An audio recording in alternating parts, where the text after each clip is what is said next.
Serangan pada bagian benteng yang kuat. Memang benar bahwa iblis menyerang kita pada titik terlemah kita. Tetapi jauh lebih benar bahwa ia menyerang titik terkuat kita. Bagaimana iblis menjatuhkan Petrus? Dengan menyerangnya ketika ia merasa dirinya kuat, yakin pada kemampuannya memimpin, bertindak sebagai pahlawan dan menjadi bintang. Petrus berkata kepada Yesus, "Aku akan memberikan nyawaku bagimu." Yohanes 13 ayat 37. Tetapi seperti halnya Simpson, kekuatan Petrus juga merupakan kelemahannya dan iblis mengetahui hal itu. Petrus bukan hanya memiliki kerendahan yang tak disadarinya, tetapi juga ketinggian. Dan pada ketinggian itulah iblis menangkap dia. Apakah aku tidak merasakan hal yang sama? Di tempat aku merasa kuat dan terlindung, disitulah iblis membuatku lupa diri.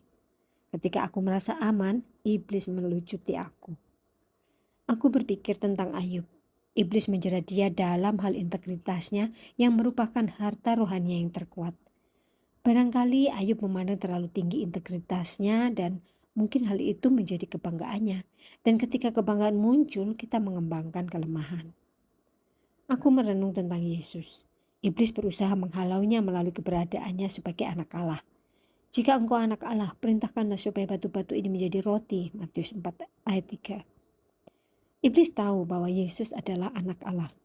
Berdasarkan pengetahuan ini, dengan licik dia berusaha memutarbalikkan unsur kepribadian Yesus yang paling kuat dan menjadikannya berbelit-belit. Iblis menyerang bagian yang terkuat pada benteng pertahanan. Aku tidak boleh membayangkan iblis hanya sebagai ular licik yang menyelinap dan menggigit bagian-bagian dari diriku yang lemah dan tidak terlindung.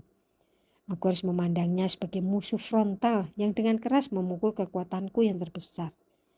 Itu berarti aku harus berhati-hati untuk membiarkan kekuatanku tetap menjadi kekuatanku dan tidak pernah menganggapnya sebagai kebanggaanku. Aku harus yakin bahwa karena Kristus diam di dalamku, aku dapat menjadi musuh frontal bagi iblis. Sama seperti yang dilakukannya terhadapku. Lawanlah iblis maka ia akan lari daripadamu. Yakobus 4 ayat 7. Dengan demikian kekuatanku akan tetap menjadi milikku melalui Kristus sang pemenang. Ayat mas kita dari Mazmur 91 ayat 13, singa dan ular tedung akan kau langkahi, engkau akan menginjak anak singa dan ular naga. Tuhan Yesus mengasihi Anda dan keluarga Anda.